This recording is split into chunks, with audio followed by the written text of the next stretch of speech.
এটা দূর থেকে দেখতাম সব সময়, ঠিক আছে, কিন্তু এত কাছের থেকে যারা এর সঙ্গে জড়িত দৈনন্দিন ভাবে তাদের সঙ্গে নিয়ে দেখা করার সুযোগ পাওয়াতে খুবই আনন্দিত হলাম। অনেকের মতো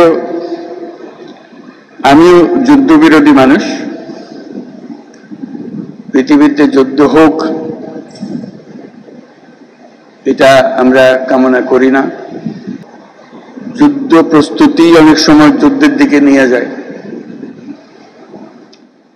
কাজে যুদ্ধ প্রস্তুতি সম্বন্ধেও একটা ঘোরতর আপত্তি। কিন্তু এমন বিশ্বে আমরা বাস করি প্রতিনিয়ত যুদ্ধের হুমকি আমাদের ঘিরে থাকে, তো সেখানে